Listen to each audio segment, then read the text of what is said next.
Bismillahirrahmanirrahim. Assalamualaikum warahmatullahi wabarakatuh. Waalaikumsalam. Waalaikumsalam warahmatullahi wabarakatuh. Alhamdulillah, salatu wassalamu ala rasulillah ba'd. Ya, kita ketemu ya di mata kuliah kecerdasan buatan atau bahasa Inggrisnya itu Artificial Intelligence atau biasa disingkat dengan AI ya atau AI. Ya, santai aja ya, mau bilang AI, mau bilang AI, terserah. Yang penting kecerdasan buatan itu jangan disingkat jadi KB ya, lain pengertiannya nanti. Ya, jadi kecerdasan buatan lebih dikenal dengan singkatannya AI atau AI. Nah, kemudian hari ini kelas A1 dan B4 ya. Nah, jadi sudah disepakati jadwal kita sekitar jam 10.30 atau jam 11, kemudian sampai selesai. Ya, perkenalkan saya yang akan mengajar mata kuliah kecerdasan buatan ini, yaitu Ibu Siska Andraini, biasa dipanggil Ibu Siska. Ya, sebagai info, mungkin untuk hari ini kita bahas kontrak kuliah aja dulu ya untuk materinya. Insya Allah mungkin di kelas berikutnya atau di hari Jumat atau yang di hari Sabtu atau Senin baru Ibu bisa bikin materi selanjutnya, ya. Jadi ya, kita bahas kontrak kuliah dulu pada hari ini. Nah, jadi judul dan kode mata kuliah kita adalah kecerdasan buatan dengan bobot 2 SKS ya. 2 SKS ya, itu untuk yang kurikulum 2021. Ada juga yang kurikulum 2000 itu bobotnya 3 SKS. Nggak masalah sih berapapun SKS-nya, yang penting muatannya atau kajian keilmuan yang kita bahas di dalamnya itu lebih berbobot ya. Dalam hal ini kita membahas secara detail metode-metode yang bisa adik-adik sekalian gunakan dalam pembuatan aplikasi yang berbasis sistem cerdas. Nah, seperti itu. Nah, kemudian ini ada hari dan tempat pertemuan sebagaimana disepakati di grup WhatsApp ya.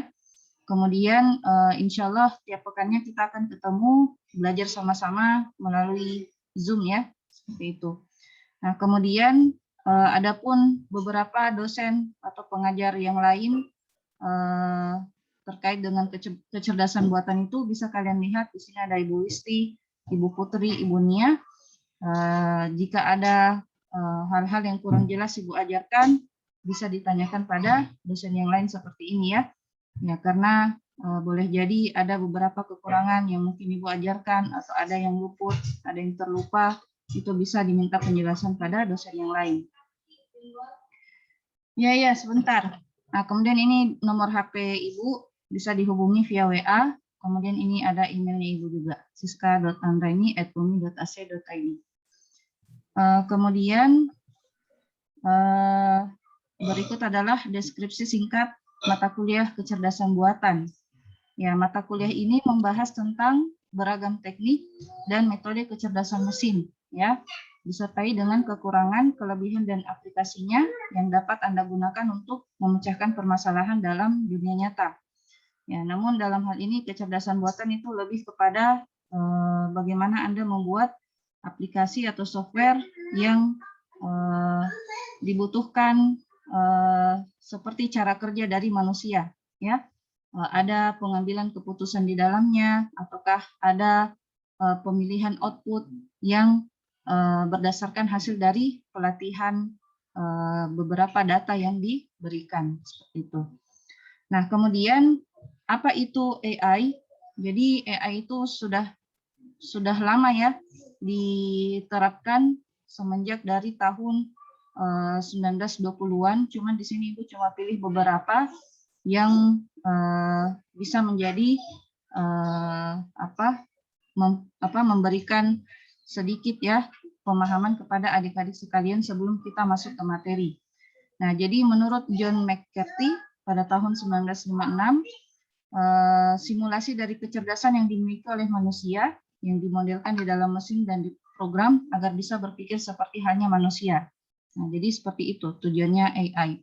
Kemudian itu tahun 56. Kemudian berkembang lagi di tahun 87 oleh Herbert Simon, yaitu AI itu adalah tempat suatu penelitian, aplikasi, dan instruksi yang diberikan di dalam pemrograman komputer dalam melakukan suatu hal yang menurut pandangan manusia.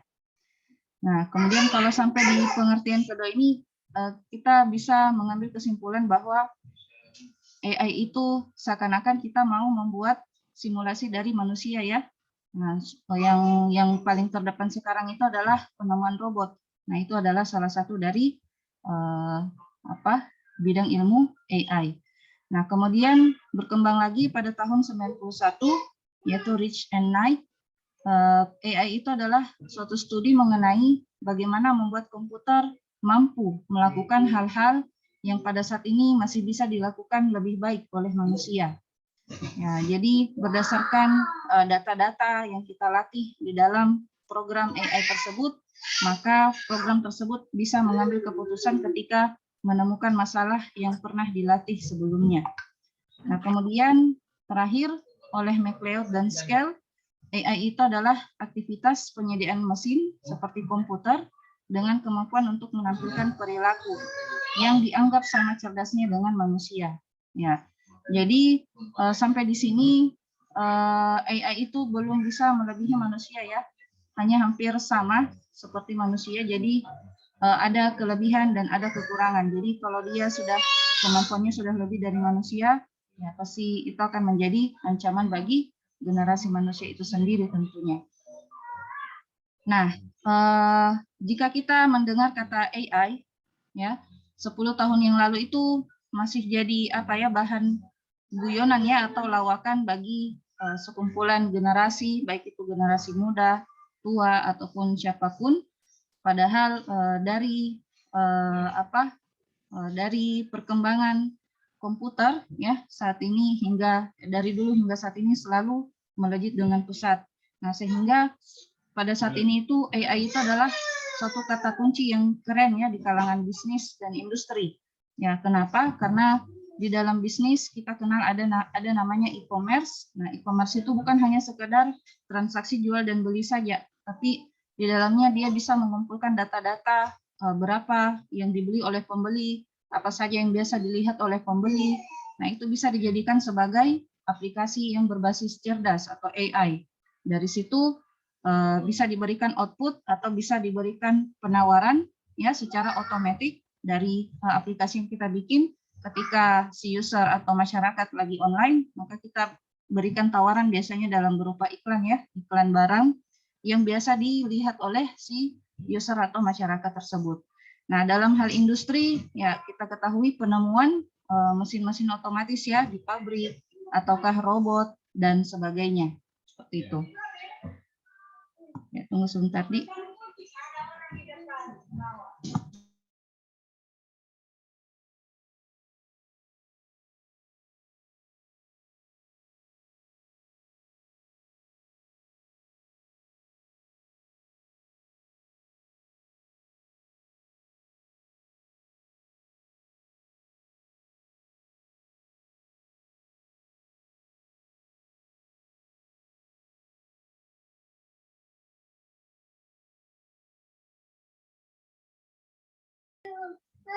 Nah, kemudian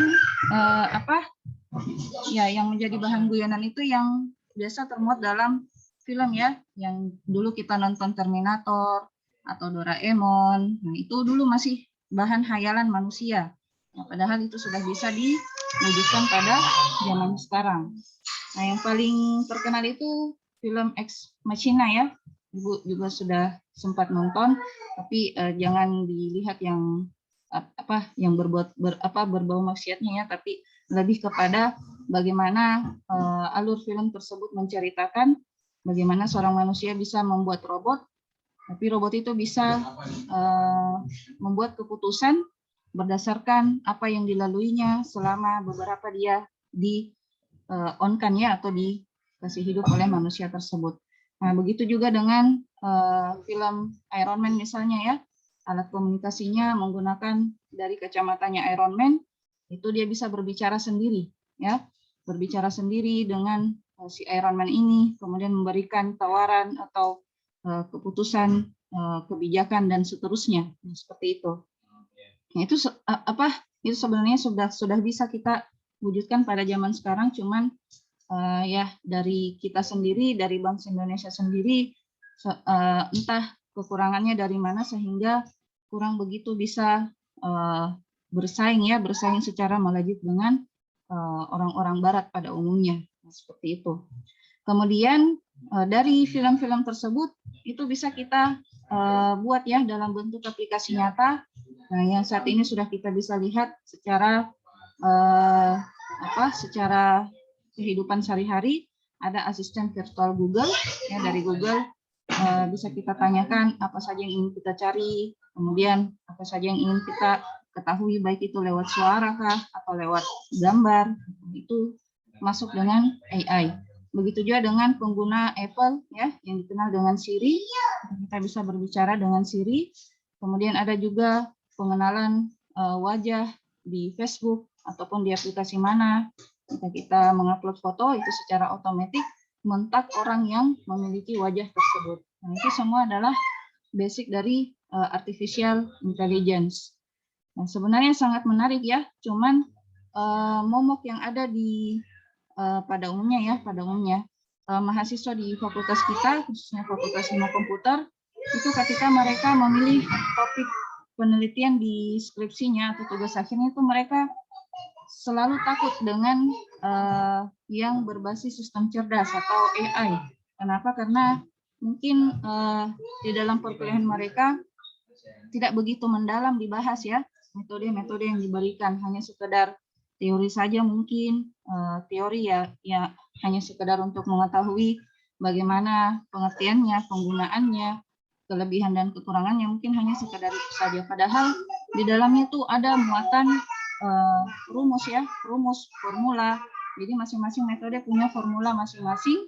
Itu bisa kita pelajari secara mendalam, diikuti bagaimana perhitungannya secara detail, sehingga bisa mengeluarkan output berdasarkan inputan yang kita berikan.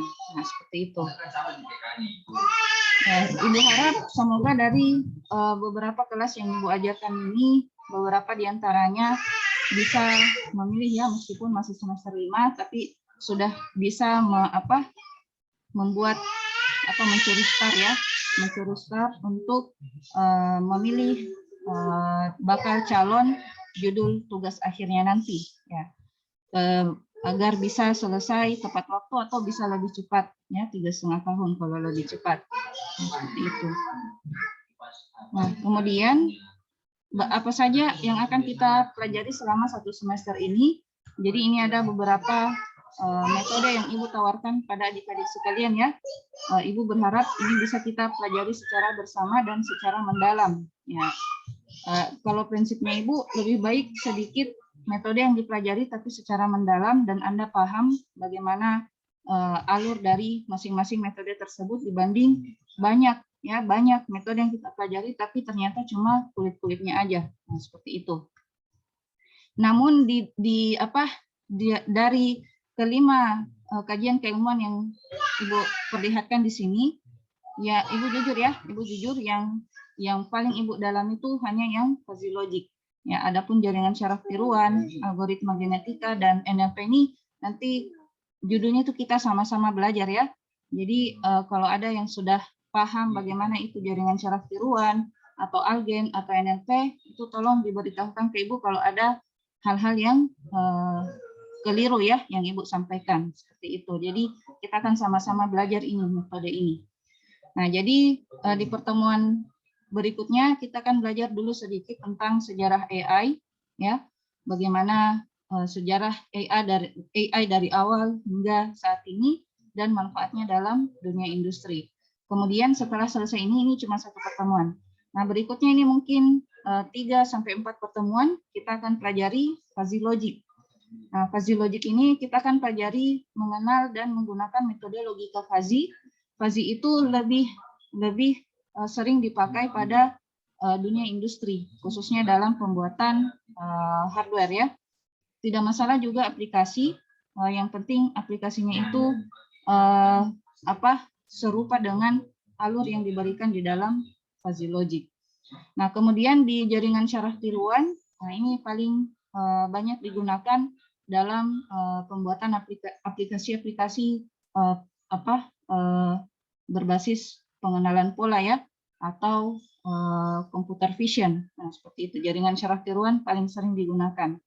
Kemudian selanjutnya algoritma genetika. Nah, algen. Jadi kalau metode ini bisa juga digunakan, tapi kurang begitu banyak ya. Masih lebih banyak yang menggunakan jaringan syaraf tiruan dibanding algoritma genetika. Ya, kenapa? Karena alurnya yang agak rumit ya, agak rumit dibanding GST. Nah, yang terbaru itu adalah natural language processing. Nah, ini bagaimana cara kita mengolah data dalam bentuk audio ya.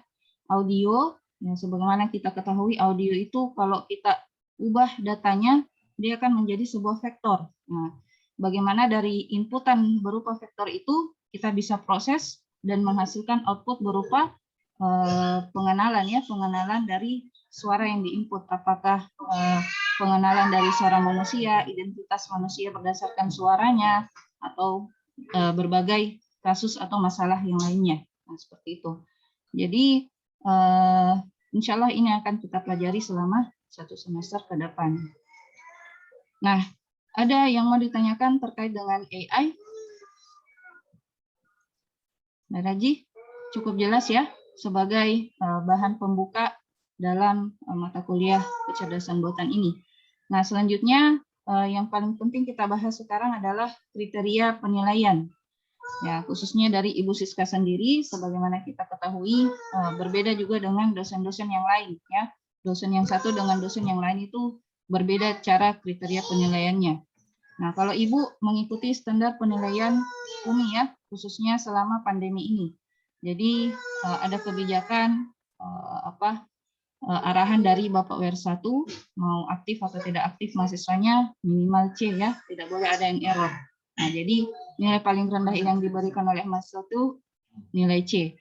Nanti kalau ada tugas, ikut kuis, aktif, setiap pertemuan dia hadir, semua tugasnya dia kumpul, ikut meet dan final, nah itu insya Allah bisa dapat nilai A ya, atau C ke atas. Nah, di sini Ibu mau tawarkan untuk tugas dan kuis itu 60%, kemudian mid testnya 20%, kemudian finalnya 20%. Nah, perlu diketahui bahwa pada mata kuliah ini mid dan finalnya dalam bentuk persentase ya, bukan dalam bentuk tes, tapi persentase tugas proyek yang diberikan. Nah, silahkan disepakati apakah seperti ini saja atau mau dikurangi, ditambahkan. Disilahkan. Ya, ada dari A1 atau B4.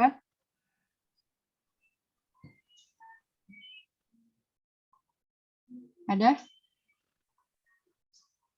Halo, ada di orang? Sepertinya aman, Ibu. Tidak ada nilai Kalau kehadiran. A1 Aman, Bu, A1 aman. Ya, kehadiran. Kehadiran, Bu, tidak masuk penilaian, Bu. Kehadiran, Bu. Oke. Kenapa Ibu tidak nilai kehadiran?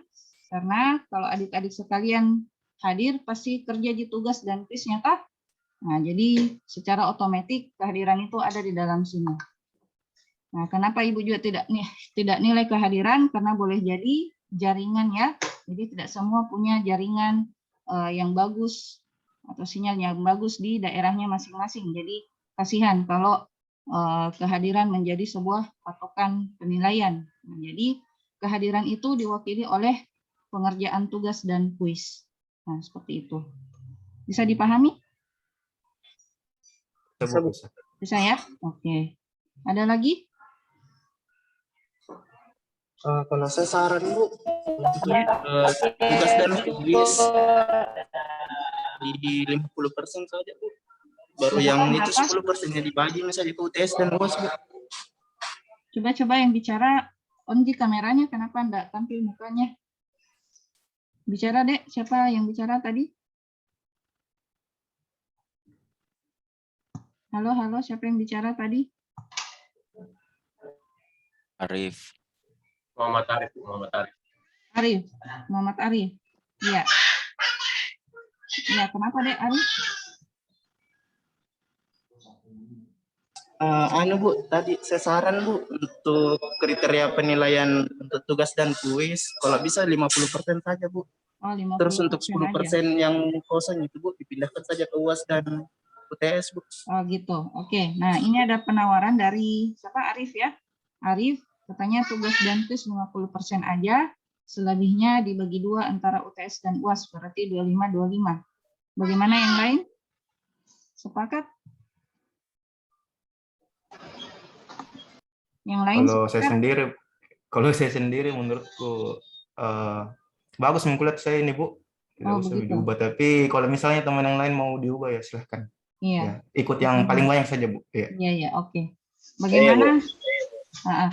Bilang Ki sepakat kalau yang diberikan oleh Arif tadi, usul yang diberikan oleh Arif, tugas dan kuis 50, UTS dan UAS masing-masing 25. Ayo, 1, 2, 3, bilang Ki setuju. Angkat tangan aja ya. Nggak ada. Kalau boleh tahu Bu, ini untuk tugas dan kuisnya berapa kali Bu diberikan Bu? Nah, ini ada kuis ya. dan ada, Bu? Ini tergantung kondisi ya. Jadi tugas dan kuis dikondisikan. Kita belum tahu ada berapa tugas, ada berapa kuis. Jadi totalannya itu akumulatifnya dikali dengan 50%. Begitu. Nah, itu kalau 50%. Kalau saya kembali lagi 60%, sepakat atau tidak? Sepakat atau tidak? Sepakat. Ya, bilang Ki, 1, Ibu 2, nanti 3. ini kuisnya kuis tiba-tiba atau gimana? Kenapa? Itu nanti kuisnya Ibu, kuis tiba-tiba atau tidak? Iya, namanya kuis itu tiba-tiba ya, tidak ada template sebelumnya. Nah, biasanya kalau kuis ya, yang tidak berkepentingan tolong di-mute suaranya. Ya. Jadi kuis itu biasanya waktunya cuma 1 hari ya, tidak ada negosiasi untuk pengumpulannya. Nah, adapun tugas ini biasanya Ibu kasih negosiasi, misalnya tidak bisa kumpul di jadwal sebenarnya, tidak apa-apa menyusul ya. Tidak apa-apa menyusul, yang penting disertai dengan permintaan izin. Kenapa terlambat kumpul, seperti itu. Ya. Jadi perbedaannya kuis dan tugas, kuis biasanya cuma 1 hari, ya, waktu pengumpulannya. Kalau tugas itu biasanya 1 pekan. Gitu. Selain dari pemberitahuan, kalau kuis itu tidak diberitahukan sebelumnya, kalau tugas ya setelah materi biasanya ada tugas, seperti itu. Sepakat seperti ini saja kriteria penilaiannya? Ya, kalau saya sepakat. Ya, oke. Sepakat ya. Ya, minta maaf Arif, sepertinya usulan tak dinaikkan ya. Tidak diterima, bukan tidak diterima, tapi teman-teman maunya lebih banyak tugas dan kuis aja dibanding UTS dan UAS. Ya, mungkin pertimbangannya karena masing-masing orang punya kemampuan persentase yang berbeda ya. Untuk yang punya kemampuan persentase yang baik, ya mungkin ada keuntungan tersendiri jika ini dilebihkan, dinaikkan sedikit persentasenya. Tapi bagaimana dengan yang kurang mumpuni, kasihan ya. Ya, jadi seperti ini saja. Kita sepakat ya. Nah, selanjutnya, oh iya, ada satu yang Ibu tidak tampilkan di sini, namanya adalah nilai bonus ya, atau nilai bintang. Nah, itu biasanya tiap pekan Ibu akan catat namanya mahasiswa yang aktif, ya, baik itu dia bertanya ataupun dia menjawab setiap pertanyaan dari Ibu. Ya, jadi diharapkan keaktifan diskusi dari adik-adik sekalian. Jangan takut bicara. Yang penting sopan caranya ya, dan jelas apa yang ingin disampaikan, seperti itu. Jadi jangan takut bicara, ya. Nah, kemudian oh iya, nilai bonus atau nilai bintangnya itu 10 poin ya, bukan persentase, tapi 10 poin. Cukup 1 kali saja bicara dalam 1 semester ini, itu sudah bisa mendapatkan 10 poin. Ya, lumayan untuk menaikkan nilai akhirnya ya, misalnya dapat 60, karena ada nilai bonusnya bisa di-up jadi 70.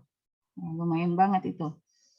Nah, berikut standar konversi nilai. Jadi standar konversi nilainya juga diturunkan ya berdasarkan keputusan rektor tadi PR1 bahwa untuk nilai C itu cukup 1 kali hadir saja masanya, atau cukup 1 kali kerja tugas ya. Selanjutnya dia tidak ikut lagi, itu sudah bisa dapat nilai C.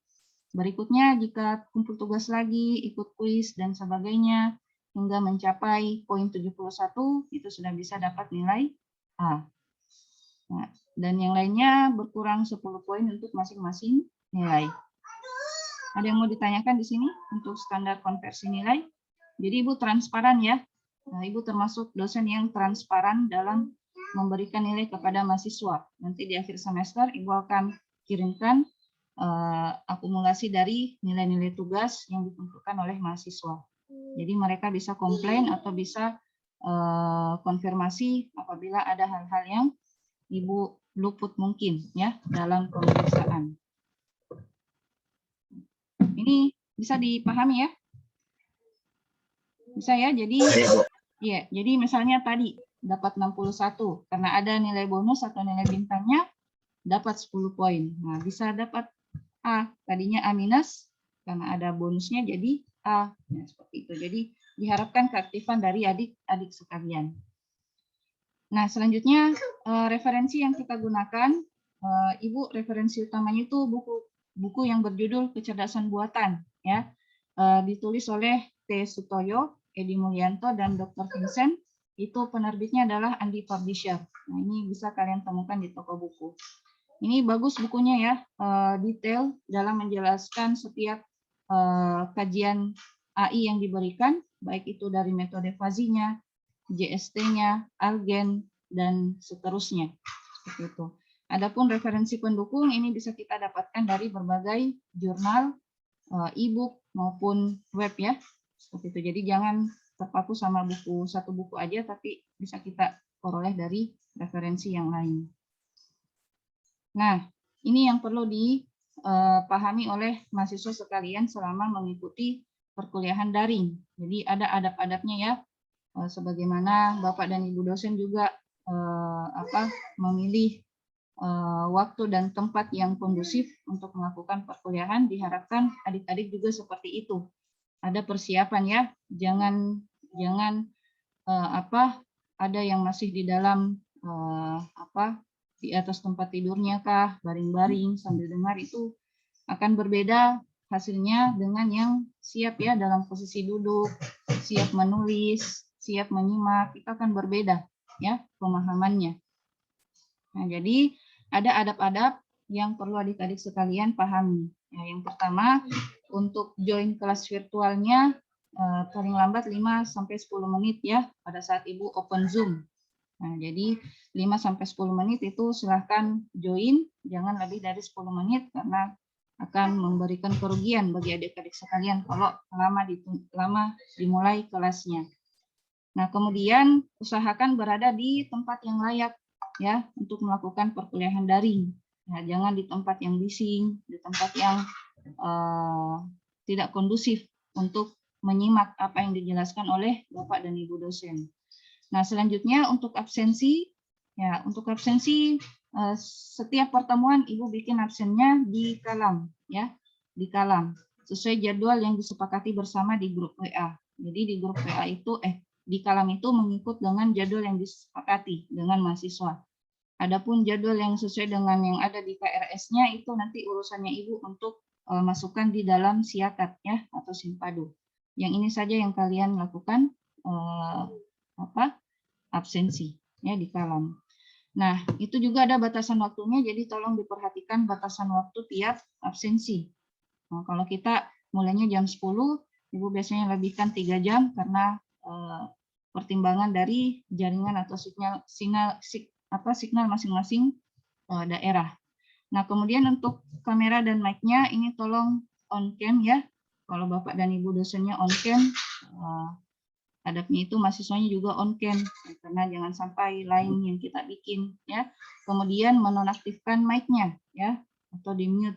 Nanti boleh di unmute kalau mau bertanya atau mau menjawab. Nah, kemudian kostumnya bebas ya. Yang penting rapi dan sopan.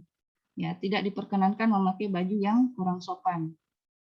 Kemudian hindari aktivitas selain perkuliahan. Ya, misalnya lagi kumpul-kumpul sama temannya, jadinya tidak fokus karena cerita-cerita sama teman gengnya. Ya, hindari seperti itu. Kemudian pada saat belajar, tolong simak dengan baik, catat dengan baik apa yang Bapak dan Ibu sampaikan. Kemudian aktif berdiskusi. ya sebisa mungkin aktif berdiskusi, karena dari diskusinya itu bisa tertanam ya di pemahaman adik-adik sekalian. Nah, kemudian untuk live meeting, ya ini silahkan boleh live meeting kalau sudah disilahkan ya, atau perkuliahan sudah selesai. Kalau belum ya jangan live, kecuali memang ada yang koneksinya kurang bagus, kadang putus ya, kadang nyambung, itu tidak jadi masalah. Nah, kemudian apalagi ya, ada juga adab komunikasi ya, atau chat dengan dosen, itu diharapkan memperhatikan adabnya. Yang pertama, sebutkan salam dulu ya, salamnya jangan disingkat, misalnya ASS. Apa itu ASS? ASW, Ibu enggak tahu itu ya apa itu tolong sebutkan dengan jelas salamnya ya. Assalamualaikum kalau memang berniat memberi salam ya. Kemudian sebutkan nama lengkap, stambuk, kelas, mata kuliah apa. Ini Pak paling sering dilupa ini, mata kuliah apa. Kan bukan cuma mengajar kecerdasan buatan, ada juga mata kuliah yang lain. Jadi tolong disebutkan mata kuliahnya. Lalu disambung dengan apa pertanyaannya. Nah, kemudian perhatikan etika, bahasa, dan waktu ketika menghubungi Bapak dan Ibu dosen. Ya, diperhatikan apakah ini jam makan siang ataukah lagi jam-jam sibuknya, itu tolong diperhatikan atau dipertimbangkan. Nah, itu adalah adab perkuliahan daring dan adab komunikasi dengan Bapak dan Ibu dosen. Ada yang mau ditanyakan di sini? Ibu, saya mau tanya. Iya, silakan Eka. Begini, bukan saya dari kelas B3, tapi kebetulan kalau di hari Senin itu bertabrakan sama mata kuliah lain, jadi ikut di B4. Oh gitu ya. Nah, ini yang kasusistik seperti ini tidak apa-apa ya, ikut di kelas yang lain, tapi absennya mengikut di jadwal yang disepakati, ya. Iya, jadi Eka ya, jadi Eka harus harus stay tune terus dengan info-info yang diberikan di grup ya, khususnya mengenai kelas B3. Ya. Tapi hari Senin Ibu. Iya, jadi nanti Eka boleh absen ketika di jadwalnya B3 yang sebenarnya yang di grup WA yang disepakati hari Senin ya. Iya, jadi Eka itu absennya tiap hari Senin. Oke, Kak. Hari Senin ini kemarin Ibu tidak ada absennya di Kalam. Iya, belum memang karena Ibu mulainya hari Kamis ini. Iya, nanti disampaikan. Makanya Ibu bilang Eka harus stay tune di info-info yang diberikan di dalam grup. Iya, Ibu. Iya, oke. Ada lagi yang lain? Ya, seperti itu ya, yang tidak bisa mengikuti jadwal di kelasnya, boleh gabung dengan kelas lain dengan catatan absennya itu Anda mengikuti jadwal yang disepakati, ya. Di grup WA. Ada? Tidak ada lagi yang mau ditanyakan? Ya, kalau tidak ada, sampai sini dulu untuk kontrak kuliah. Jangan dulu keluar ya atau leave. Ibu mau absen satu persatu, mau tanyakan dulu bagaimana kondisi jaringan di daerah masing-masing. Nah, kita tutup dengan ada sedikit quote dari Stephen Hawking bahwa AI is likely to be either the best or worst thing to happen to humanity. Ya, jadi AI itu bisa menjadi yang terbaik atau bahkan yang terburuk buat manusia, ya. Jadi tergantung dari manusianya, ambisinya untuk membuat suatu sistem cerdas itu untuk apa? Untuk kemaslahatan umat kah? Atau hanya untuk memikirkan dirinya sendiri? Nah, seperti itu. Jadi itu harus selalu jadi bahan pertimbangan. Nah, kemudian menurut Ian LeCun, ini adalah Chief AI Scientist di Facebook, juga profesor dari New York University. Kecerdasan kita adalah apa yang menjadikan kita manusia, dan AI adalah perpanjangan dari kualitas itu. Nah, jadi sebisa mungkin kita harus lebih di atas ya dari apa yang kita buat. Jadi ambisi jangan terlalu terikuti dengan ambisi sehingga kita tidak bisa mempertimbangkan baik dan buruknya. Nah, seperti itu. Yang ya boleh berinovasi tapi untuk kemaslahatan umat dipertimbangkan juga mudaratnya. Nah, seperti itu. Oke, terima kasih. Berikutnya Ibu akan absen dari kelas A1 dulu ya. D4 harap bersabar. Silakan pergi istirahat dulu, mau minum dulu kah atau apa? Ibu mau absen kelas A1 dulu.